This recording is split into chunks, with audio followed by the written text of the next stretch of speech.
본문이 조금씩 달라진 이유는 겁없이 예레미야서에 달려들었다가 설교를 준비하다 보니 너무 방대한 내용이라서 그렇다고 해서 건너뛰고 하기에는 맥락이 형성이 안 되기 때문에 세 번에 나눠서 하다 보니 본문이 조금씩 변동이 있었던 것을 양해를 부탁드립니다.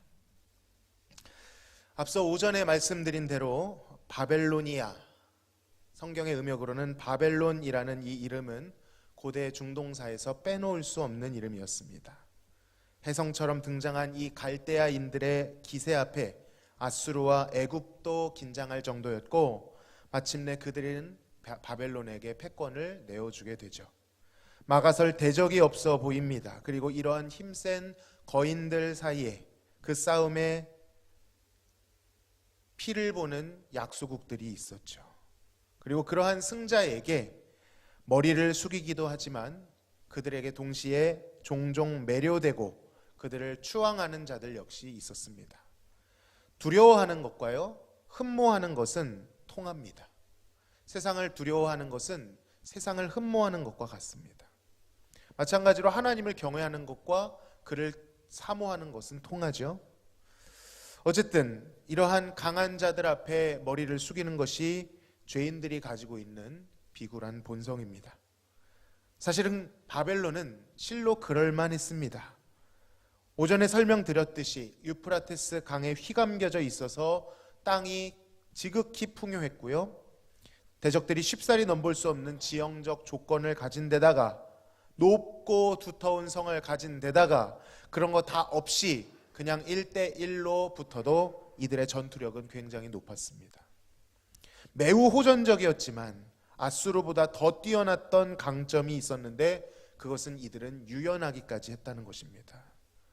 그들은 자신들에게 굴복한 나라들을 분쇄하기도 했지만 그들의 문화를 흡수하고 문물을 받아들였습니다. 그들에게 있는 엘리트들을 죽이지 않고 데려가서 양성합니다. 바벨론화하고 바벨론의 인재들로 만듭니다. 이러한 것을 떠올리면 생각나는 사람들이 있죠. 바로 다니엘과 세 친구들이 이런 정책에 의해 바벨론으로 잡혀간 것입니다. 적수가 없어 보였습니다. 여러분, 적수가 없다는 뜻은 그 나라가 영원할 수도 있다는 뜻입니다. 실제로 전성기의 바벨론은 그래 보였죠. 그들의 멸망을 감히 입에 담을 수도 없고 멸망의 조짐조차 보이지 않았던 바벨론이었습니다. 그런데 그 바벨론을 향하여 사실 그 나라가 시작되기 전부터 그 나라가 강성할 때까지 줄곧 한 번도 굴하지 않고 슬픈 노래를 부르는 이가 있었으니 바로 몰락한 제사장 가문의 출신 예레미야 선지자였던 것입니다. 가장 찬란히 빛나고 있는 바벨론을 향하여 누구도 알아주지 않는 약소국의 비주류 선지자가 감히 그들의 멸망을 장송곡으로 부르고 있는 것입니다. 슬프다, 새삭이 함락되었도다. 온 세상에 칭찬받는 성읍이 빼앗겼도다. 슬프다, 바벨론이 나라들 가운데 황폐하였도다. 시간을 거쳐가며 아직 탄생하지도 않았을 때도, 무서운 기세로 등등할 때도, 전성기일 때도 아직 멸망이 보이지 않는 그 순간에 이 모든 일이 이미 일어난 것처럼 완료형으로 노래를 부르고 있는 것입니다. 그들의 패망은 그 노래대로 큰 허망함을, 큰 슬픔을 안겨다 줄 것입니다. 그들이 섬기던 바벨론의 신들은 사형을 당할 것이고요, 공개 처형을 당할 것입니다. 또한 바벨론을 의지하고 그 신들을 바라봤던 자들도 그들이 섬기던 우상과 같은 운명으로 함께 슬픔과 허망함에 빠지게 될 것입니다. 믿기 힘들죠. 그 당시에 아주 강력한 바벨론을 복도하던 사람들은 믿기 힘들었을 것입니다. 그러나 이 믿기 힘든 일이 가능한 이유는 무엇입니까? 이 노래를 가르쳐준 주인이 그 일을 확실히 행하실 것이기 때문입니다. 이걸 뭐라고 한다고 했죠? 신탁이라고 한다고 했습니다. 이 노래의 주인이 누구이십니까? 바벨론을 향하여 너는 나의 도구일 뿐이다 라고 말씀하시는 여호와 하나님이십니다. 여러분, 여호와라는 이름과 하나님이라는 이름의 차이점을 아십니까? 여호와라는 이름은요, 그 백성과 관계를 맺으시는 하나님이란 뜻입니다. 언약을 맺으시는 하나님이시기 때문입니다. 바벨론 사람들이 보기에 이 유다 민족은 그저 자신들의 세력을 넓히기 위한 발판 정도로 보였겠지만, 하찮아 보였겠지만, 그들은 여호와와 더불어 언약을 맺은 민족이었습니다. 더욱이나 이들은 하나님과의 언약을 파기하기 십상이었지만 그 언약은 그럼에도 불구하고 파기되지 않았죠. 왜 그렇습니까? 그들과 언약을 맺으신 분이 영원하신 여호와이시기 때문입니다. 절대로 버리지 않는 것이죠, 그 백성들을. 유다 민족이 바벨론으로부터 괴롭힘을 당하는 모습을 하나님은 좌시하지 않으시고 그들의 울부짖음을 들으셨기에 바벨론의 악행을 이제는 심판하시겠다라고 선언하셨습니다. 그것이 영원히 유다를 떠나지 않는 영원한 사랑으로 유다를 사랑하시는 여호와이십니다. 물론 여호와께서도 그 사랑을 저버린, 그 마음을 찢고 가슴 아프게 했던 유다 민족을 징계하셨죠. 그리고 그 도구로 바벨론을 사용하셨습니다. 그러나 그 뜻이 그들을 버렸다는 뜻은 아니었습니다. 징계의 목적은 그들을 저주하고 질밟는 것이 아니라 그들을 사랑하는 것이었기 때문입니다. 그들을 돌이키고 다시 회복시키는 것이었기 때문입니다. 그것이 여호와 하나님의 본심이었죠. 하지만 그 과정 가운데 바벨론은 자신에게 부여된 역할 이상으로 선을 넘어 그들을 짓밟아 버렸습니다. 송아지처럼 떠들며 군마처럼 울며 피를, 학살을 즐긴 것입니다. 여호와의 성전을 짓밟고 불태우며 여호와를 멸시하는 때까지 이르렀던 것이죠. 이에 주인이신 여호와께서는 교만해진 도구 바벨론을 끌어내려 심판하시는 것입니다.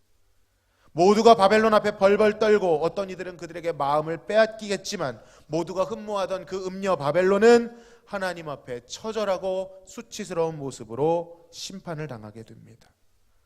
그저 도구일 뿐입니다. 주인이 없으면 도구는 아무런 가치가 없습니다. 오전에 이 교훈을 말씀드렸죠. 모든 것을 도구화하실 수 있는 하나님 앞에 경외심을 가져야 됩니다. 하나님은 바벨론의 멸망 가운데서도 그 백성이 살아남을 수 있는 탈출구를 마련해 주고 계십니다. 왜 그렇습니까? 왜 살 길을 마련해 주시죠? 그들의 하나님이시기 때문이죠. 긴박한 분위기 가운데 그의 백성들에게 하나님은 당부하십니다. 나의 백성아, 너희는 그 중에서 나와 각기 여호와의 진노를 피하라. 사람들이 철석같이 믿고 있던 이 도도한 바벨론, 어떤 이들에게는 아름다워 보기까지 한 이 바벨론, 대적이 없고 영원할 것 같던 그 바벨론으로부터 미련 없이 나오라는 것입니다. 그것이 하나님의 진노를 피하는 방법이라고 제시하시죠. 마치 창세기 19장에 나오는 소돔과 고모라 성읍이 하나님의 심판을 당할 때에 아브라함의 기도를 통해 그 심판으로부터 누가 탈출됩니까? 롯이 탈출됩니다. 긴박한 음성, 천사가 그 롯을 향하여 긴박하게 피할 것을 말하는 음성과 같습니다. 실제로 이 예레미야보다 100여 년 앞서 있었던 이사야라고 하는 선지자도 이 바벨론을 소돔과 고모라에 연결시키고 있습니다. 그러니까 사실은 이 남유다 백성들이 이 말씀을 처음 들은 것도 아닙니다. 이사야를 통해 먼저 들었을 것입니다. 오늘 읽은 이 본문을 보시면 바벨론의 멸망은 매우 긴박하게 느껴집니다. 그 표현들을 다 읽지는 않겠지만 바벨론은 여호와께서 보내신 타국인, 또 다른 타국인들에 의해 키질을 당하게 되어 있습니다. 여러분, 키질이 뭡니까? 알곡과 쭉정이를 분리해내는 심판의 전형적인 표현입니다. 또한 바벨론이 앉아있다가 미처 화를 조준하기도 전에 타국인이 쏜 화살에 맞아 죽게 된다고 합니다. 거리에 관통상을 당한 자들이 널브러져 있게 된다는 것입니다. 이것만 보면 큰 무력 충돌 가운데 바벨론보다 더 힘센 자들과 치열한 전투 끝에 질밟히는 모습을 상상할 수 있을 것입니다. 자, 그런데요, 재밌는 사실이 하나 있습니다. 역사적 팩트를 따져보면 바벨론은요, 이 본문에 묘사된 모습보다 훨씬 허무맹랑하게 무너졌습니다. 사실 바벨론이 갑작스럽게 멸망한 것도 아닙니다. 바벨론이 멸망할 때쯤 이상한 조짐들이 있었습니다. 먼저 내부적으로 분열과 반목이 있었습니다. 여기엔 조금 설명이 필요합니다. 바벨론은 기본적으로 다신교를 기반으로 하고 있었는데 그 많은 신들도 다 서열을 가지고 있었습니다. 최고 신이 있고요, 그 신을 섬기는 여러 가지 신들이 있었습니다. 당시 최고의 신으로 여겨졌던 신은 마르둑이라고 하는 신이었습니다. 이 신은 태양을 기반으로 하는 신입니다. 그래서 바벨론 왕들의 이름, 성경의 음역대로 하면 무로닥이라는 이름이 들어가는 바벨론 왕이 많은 것은 그 마르둑에서 이름을 따왔기 때문입니다. 바벨론의 전성기를 이끌었던 대표적인 인물이죠. 느부갓네살 2세, 다니엘 때 있었던 그 세 친구에 있었던 그 왕입니다. 그리고 그의 정치적 동지들은 이 태양신 마르둑을 섬겼고요, 당연히 바벨론의 지배계층은 이 태양신을 중심으로 형성되었습니다. 단순한 종교가 아니라 지배 권력층을 형성한 것이죠. 그런데 시간이 지나면서 이에 대해 반란을 일으킨 새로운 계층이 일어났는데 이들은 마르둑 섬기는 것을 소홀히 하고 새로운 신인 신을 섬겼습니다. 말이 좀 이상하죠? 이름이 신입니다. S-I-N. 그런데 이 신은요, 달을 기반으로 하는 달의 신이었습니다. 그러니까 태양을 섬기는 기존 지배계층과 달을 섬기는 새로운 도전하는 새로운 계층 사이에 정치적, 종교적 갈등이 먼저 일어났던 것입니다. 그리고 이 중심에 있었던 사람은 달의 신을 섬기며 아주 급진적 정책을 펼쳤던 나보니두스라고 하는 왕이었습니다. 그러니까 바벨론 안에서도 신들 사이에 경쟁이 일어났던 것입니다. 이 경쟁은 갈등과 분열을 낳았죠. 그리고 바벨론 안에 있는 응집력을 약하게 만들었습니다. 물론 그 사이를 비집고 부익부, 빈익빈, 경제적인 문제, 약한 자들을 압제하는 문제, 도덕적 타락의 문제, 이런 것들이 더욱 심화되었었습니다. 뿐만 아닙니다. 외부적으로는요, 그들이 그러했듯이 또 다른 신흥 세력이 점점 득세하고 있었으니 그들은 바로 메대와 바사의 연합군이었습니다. 그리고 나중에 이 메대는 바사에 편입되게 되는데 이 바사가 우리가 잘 알고 있는 파샤, 페르시아 왕국인 것입니다. 이 이름은 들어보셨을 겁니다. 고레스라고 하는 왕이 이 메대 바사 연합군을 이끌고 북동쪽에서부터 진격을 해오고 있었습니다. 물론 전성기 시절 바벨론이었다고 한다면 한번 붙어볼 만했겠지만 내부적으로 수많은 분열로 인하여 무너지고 있는 이 바벨론이 매우 위태로워 보였습니다. 결정적으로 바벨론이 멸망하게 된 사건이 있었는데 그때가 바로 바벨론 왕 나보니두스 때였습니다. 그런데 어떤 연유인지는 모르겠지만 아마도 종교적인 이유였던 것 같아요. 멀리 원정을 가 있었고 그와 함께 공동 왕으로서 섭정을 하는 한 명의 왕, 그의 아들이 있었는데 이 사람의 이름은 익숙하실 것입니다. 바로 그가 벨사살 왕이었습니다. 벨사살 왕이 언제 나오죠? 무엇을 하며 나옵니까? 다니엘서에 나옵니다. 엄청나게 큰 연회를 열고 아마도 역사적 문헌에서는 1000명 정도 되는 관료들을 그 바벨론 성에 모아놓고 높이 솟은 하늘의 정원에서 연회를 펼치고 있었습니다. 다니엘서에서 유다의 성전에서 노력해왔던 그 잔의 술을 따라서 먹는 그 장면 혹시 기억나시나요? 그때 손이 나타나서 뭐라고 했습니까? 메네메네 우바르신이죠. 성경 퀴즈에 나옵니다. 그 장면 기억나시나요? 바로 그 상황입니다. 아버지가 나가 있는 사이에 아들이 연애를 벌인 겁니다. 이유는 여러 가지로 추측합니다. 첫 번째, 쳐들어오고 있다 해도 오전에 설명해 드렸듯이 바벨론 성이 어떤 곳입니까? 내벽이 3.6m, 외벽이 6.4m, 높이는 60m, 18층 높이. 그 바벨론 성을 믿었기 때문에 오히려 담대하게 그런 연애를 벌였다는 설도 있고요. 혹은 아버지가 너무 급진적으로 국론을 분열시키다 보니 그것을 화합하기 위해 사기 진작을 위해 했다. 그런 추적도 있습니다. 그러나 무엇이 됐든 전쟁통에 벌일 일은 아니죠. 지금 적군이 쳐들어오고 있는데 그런 연애를 크게 벌이고 있다는 것은 너무도 이해가 안 되는 안일한 비상식적인 행동이었다는 것입니다. 그 성 밑에 있던 백성들은 무슨 생각을 했을까요? 하늘 위로부터 연회 소리와 음악 소리가 들려오니 이 지배계층에 대한 신뢰를 잃어갔습니다. 벨사살 왕은 이 바벨론 성에 대해 굳게 믿고 있었지만 그의 믿음과는 달리 성문은 너무나도 쉽게 열렸습니다. 아니, 이게 어떻게 가능합니까? 유프라데스 강에 휘감겨져 있다면 그 강을 건너야 될 텐데 어떻게 그들이 이 견고한 성을 정복할 수 있었을까요? 어떻게 문을 열었을까요? 여러분, 방법이 딱 하나 있습니다. 밖에서 연 것이 아니라 안에서 연 것입니다. 안에서 열었다면 누가 연 겁니까? 그 성읍의 백성들이 연 겁니다. 신들의 경쟁과 권세자들의 타락으로 말미암아 신뢰를 잃은 백성들이 바벨론을 더 이상 신뢰하지 못하고 밖에서 조여오는 페르시아 군대에 대한 압박을 견디지 못하고 스스로 문을 열어준 것입니다. 여러분, 이것이 권세의 허망함이죠. 또 다른 강자는 계속해서 등장하게 됩니다. 딱히 페르시아에 악감정은 없지만 페르시아도 망하죠. 누구에게 망합니까? 알렉산더 대왕에게, 마게도니아에게 망하죠. 헬라에게 망합니다. 헬라도 망합니다. 계속해서 제국은, 영원할 것 같았던 제국은 새로운 강적 앞에 무너지게 돼 있죠. 그래서 적들은 바벨론의 안에서 열린 그 문을 피 흘리지 않고 무혈 입성한 것입니다. 그들이 신뢰하는 그 유브라데스 강은 화살이 날아오지 않으니 더 빨리 갈 수 있는, 그 성으로 빨리 접근할 수 있는 진입로가 되었습니다. 엄청난 피를 흘리고 간신히 입성할 줄 알았는데 의외로 실제 역사 속에서는 이 바벨론의 견고한 성이 허무하게 스스로 무너진 것입니다. 여러분, 이러한 차이점이 어떻게 느껴지십니까? 싱겁습니까?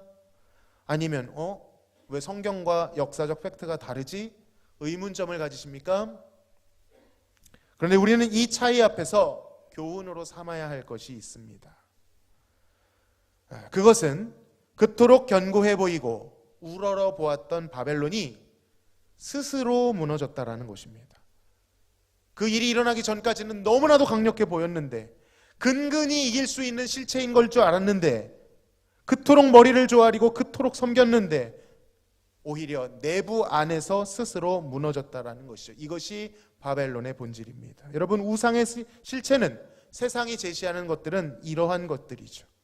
자신을 신이라고 추앙하라 떠들어대지만 그 본질 자체가 자신들의 욕심과 경쟁에 의해 서로를 망치며 서로를 밀어내며 스스로 자멸한다라는 것입니다. 아무리 높고 견고해 보인다 해도, 그 성읍에 있는 모든 자가 섬기는 우상이 너무나도 뛰어나 보인다 해도 그들을 믿고 인생을 걸었다가는 허무한 죽음을 그들도 맞이하게 된다는 것이죠. 여러분, 세상의 경쟁과 분열 앞에 그들은 아무것도 여러분에게 책임져 주지 않을 것입니다.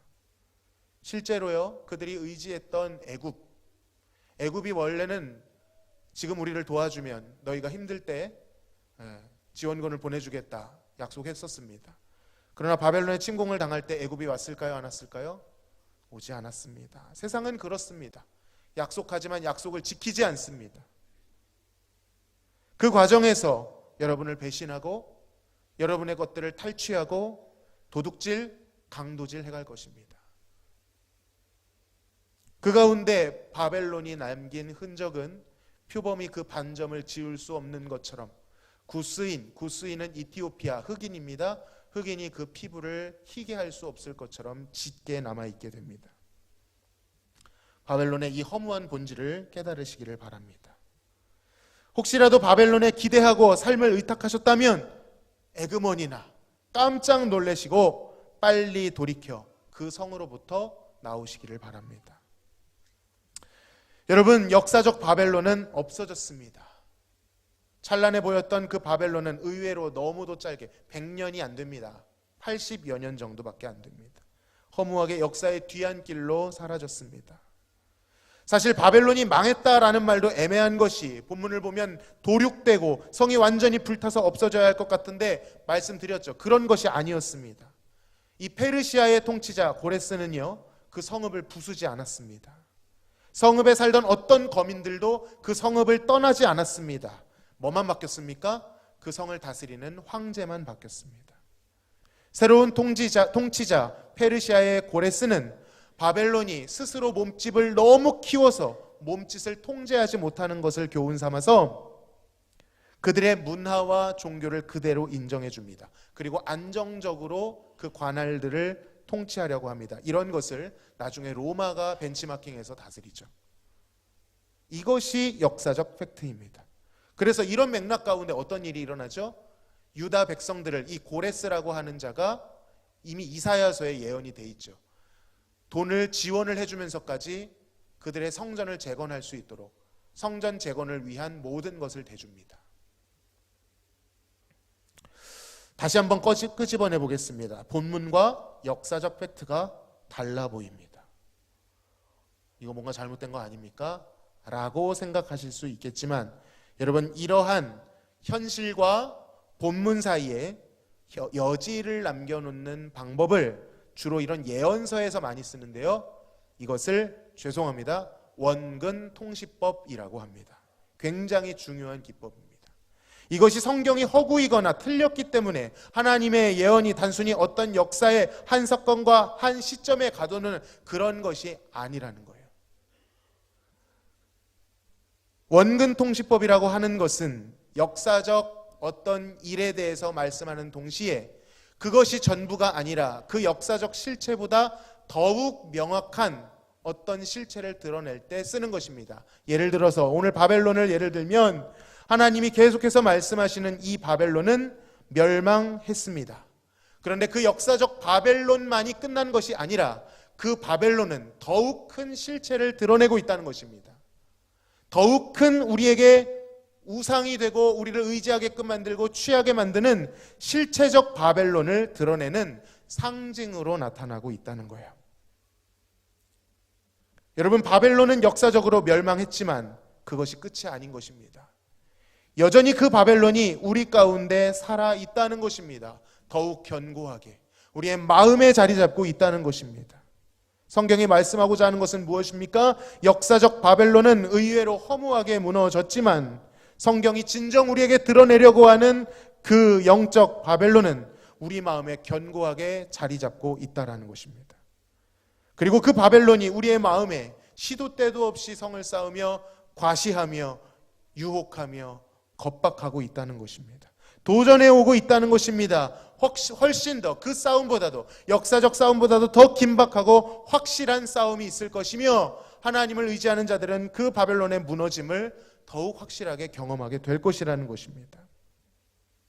그러니까 이 바벨론이란 이름은 역사의 한 제국만을 가리키는 것이 아니라 앞으로 이와 같이 괴물과 같은 방식으로 통치하는 모든 제국을 내포하는 것입니다. 나중에 성경에 보면 로마 제국을 바벨론이라고 가리키고요, 오늘날은 죄와 정욕으로 쌓아 올린 모든 우상들, 우리 마음에 행정구역이 있는 것이 아니라 우리 마음에 쌓아 올린 그 우상이 바벨론이 되는 것입니다. 여전히 살아 있습니다. 그것이 훨씬 더 무서운 것이죠.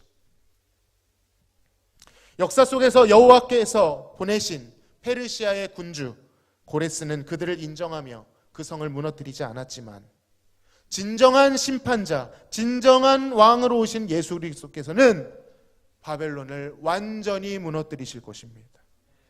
바벨론의 패망의 날은 실로 긴박할 것입니다. 역사적 사건보다 더 확실하고 크고 두려운 날이 될 것입니다. 다시 오실 왕 예수께서 이 세상을 심판하실 것입니다. 여러분, 우리는 막연히 꿈꾸죠. 세상은 더 좋아질 거라고. 언젠가는 이 땅에 이상적인 나라가 되고, 신앙적으로도 그렇게 해석합니다. 하나님의 나라가 임해서 많은 사람들이 예수를 믿고 유토피아가 건설될 것이다. 실제로 종말론 중에 후천년설이 이러한 것을 견지합니다. 예수님이 오시기 전까지 세상이 더 좋아질 거라는 거예요. 유토피아가 건설될 거라는 거예요. 그때 예수님이 오실 거라는 거예요. 여러분, 그렇습니까? 그렇지 않습니다. 그것은 망상이에요. 바벨론은 망할 것입니다. 하나님은 바벨론을 심판하실 것입니다. 구원의 길은 더 넓어진다고 하지 않으셨어요. 더욱 좁고 협착해진다고 했습니다. 예수님께서는 마지막 때에 믿는 자가 더 많아질 것이라 말씀하지 않으셨죠. 물론 그런 부분이 있죠. 하나님께 선택한 자들이 많아질 것입니다. 그러나 동시에 마지막 때에 내가 믿음을 보겠느냐?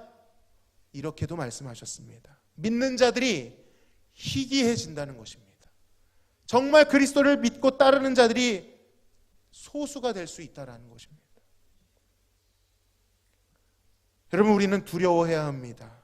무엇을 두려워해야 합니까? 바벨론을 두려워하는 것이 아니라 그 멸망할 바벨론을 의지하고 동조하고 그러한 모습이 내 안에 있는가 살펴보며 두려워해야 된다는 것입니다. 무엇을 바라보고 계십니까? 무엇에 의지하고 기대고 계십니까? 소망을 어디에 두고 계십니까?